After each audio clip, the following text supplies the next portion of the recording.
Ça va faire 3 mois que j'ai arrêté les jeux vidéo.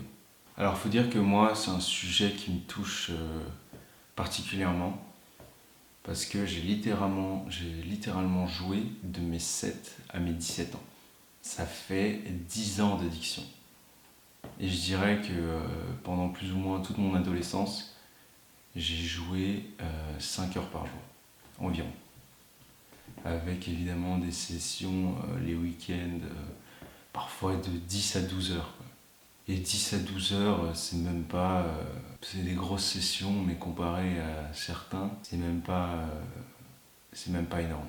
Donc il faut dire que moi, pendant plus ou moins toute mon adolescence, j'étais extrêmement malheureux en fait. Donc j'étais gras, j'étais laid, sans ambition. Et même si je n'étais pas harcelé, donc heureusement j'ai jamais vraiment vécu de harcèlement, mais j'arrivais pas en fait à gagner le respect des autres. Donc j'étais toujours un peu en dessous, quoi. Enfin c'était le sentiment que j'avais en tout cas.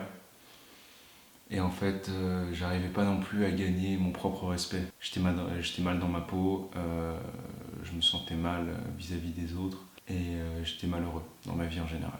Alors que dans les jeux vidéo, vu que je passais énormément de temps, j'étais devenu le meilleur de mon groupe d'amis. Donc en fait j'avais l'impression d'être quelqu'un, j'avais l'impression de progresser, d'avancer, alors qu'en fait c'était pas vrai quoi. Je stagnais dans ma vie, je faisais rien, je régressais. Et pourtant les jeux vidéo me donnaient ce sentiment de progression qui est en fait inutile. En gros, je me servais des jeux vidéo comme échappatoire de ma vie de merde. Puis un jour, je suis tombé sur une vidéo d'un youtubeur de développement personnel anglais. Et ce mec parlait des jeux vidéo. Et il disait qu'en fait, les jeux vidéo n'étaient qu'un symptôme d'une mauvaise santé mentale. Et que du coup, pour s'en séparer, il fallait améliorer sa santé mentale. Alors moi évidemment, à ce moment-là, je jouais encore aux jeux vidéo 5 heures par jour. Donc j'étais sceptique en fait. Vu que j'avais essayé d'arrêter plusieurs fois auparavant, sans succès, je me demandais, je me disais juste que c'était pas possible, que j'allais jouer aux jeux vidéo toute ma vie. Donc ce mec dit, les jeux vidéo c'est un symptôme d'une mauvaise santé mentale. Moi, à ce moment-là, j'y crois pas. Enfin voilà, je veux dire clairement, je suis sceptique. Mais je me dis, ok, j'ai essayé plusieurs fois d'arrêter avec ma méthode, en quelque sorte. Ça n'a pas marché. Donc ma méthode, c'était juste de désinstaller les jeux de mon PC, par exemple. Et voilà, et je me disais, ok, j'y joue plus. Mais évidemment, ça ne marchait pas. Parce que quelques jours après, je les réinstallais et je recommençais à jouer. Là, je me suis dit, ok, vas-y, je vais essayer son truc. Et en fait, comment est-ce que j'ai réussi à arrêter les jeux vidéo ? C'est en améliorant ma santé mentale. Donc ce que j'ai fait exactement, c'est que j'ai arrêté de jouer. Voilà, je me suis dit, ok, à partir de maintenant, j'arrête de jouer, comme j'avais fait avant. Mais en même temps, ce que j'ai fait, c'est que je me suis mis à tout faire pour améliorer ma santé mentale. Donc j'ai commencé à faire du sport, j'ai commencé à faire attention à ce que je mangeais, donc à mieux manger, commencé à lire des livres de développement personnel et de business, quoi. Voilà, donc je me suis instruit en fait et j'ai commencé la méditation, j'ai commencé ce que j'appelle journaling. Donc en fait c'est une sorte de journal intime. Je t'explique. En fait, c'est une sorte de pratique qui est, par exemple, tu prends 30 minutes de ta journée et juste tu restes assis devant une feuille blanche ou un cahier et, avec un stylo.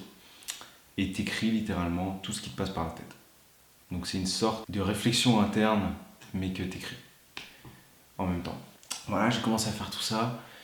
J'ai mis aussi une certaine discipline générale dans ma vie. Donc ça s'est mis progressivement évidemment. Ça s'est pas fait du jour au lendemain, mais c'était le but en fait. C'est ce que j'ai implémenté.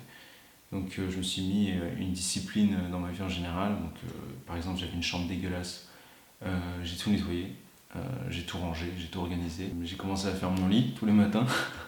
Très important, j'ai commencé à prendre des douches froides, à me faire un planning et à le suivre et à garder ma chambre propre. Donc tu vois, c'est pas des énormes trucs, mais en fait, ce que toutes ces habitudes et cette discipline permettent, c'est de gagner un certain respect pour toi-même.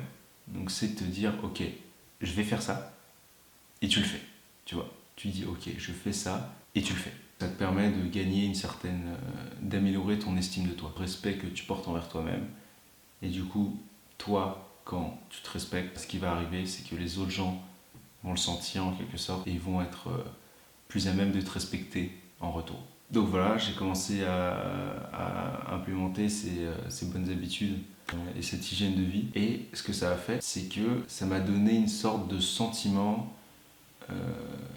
alors je sais pas si ça je dis, mais de complétude, en fait, une sorte de sentiment d'accomplissement qui me permettait de plus ressentir l'envie de jouer aux jeux vidéo. Et en même temps que faire tout ça, ça a amélioré ma santé mentale. J'étais beaucoup plus heureux en fait. Donc ça m'a permis de rapidement baisser ma consommation de jeux vidéo. Et non seulement je jouais plus, mais en plus je ressentais même plus l'envie de jouer. Parce que la raison pour laquelle je jouais, c'était pour ressentir en quelque sorte ce sentiment d'accomplissement, de progression. Mais vu que grâce aux bonnes habitudes que j'ai implémentées, et ben je le ressentais maintenant dans ma vie réelle, ben j'avais plus besoin de le chercher dans les jeux vidéo. Donc j'avais plus envie de jouer. Donc c'est vraiment en comprenant que les jeux vidéo ne sont que le symptôme d'une mauvaise santé mentale. Donc pour les arrêter, il faut améliorer sa santé mentale en même temps. Et ben c'est comme ça que j'ai réussi à arrêter rapidement une addiction de 10 ans. Et là, il faut se dire que moi, pour moi, c'était les jeux vidéo. Donc c'était mon addiction. Mais ça marche avec tout en fait. Ça s'applique à toutes les addictions de ta vie. Moi je parle des jeux vidéo, mais ça peut être n'importe quoi en fait. Voilà pour toi. Du coup, je pense que s'il y a une chose que tu dois retenir de cette vidéo, c'est que en fait, si tu es accro aux jeux vidéo et que tu n'arrives pas à arrêter, c'est un symptôme d'une mauvaise santé mentale. Si tu veux vraiment profondément te reprendre en main et arrêter cette addiction, bah, il faut que tu travailles ta santé mentale. Alors, il y a plein de ressources sur internet pour savoir comment. Tu vois, t'as plein de youtubeurs qui en parlent, des blogs, des livres, t'as plein de trucs. Ok. Donc, je pense que t'as entre guillemets toutes les clés en main pour le faire. À toi de prendre la décision de te dire ok, maintenant, aujourd'hui, j'arrête et je travaille ma santé mentale. Et tu verras, c'est comme des maths, ça va marcher. Mais il faut que tu te bouges. Si tu te bouges pas, ça va pas le faire. Voilà, je pense que c'est tout ce que j'avais à dire. Écoute, je te souhaite le meilleur, prends soin de toi, je te laisse réfléchir là-dessus.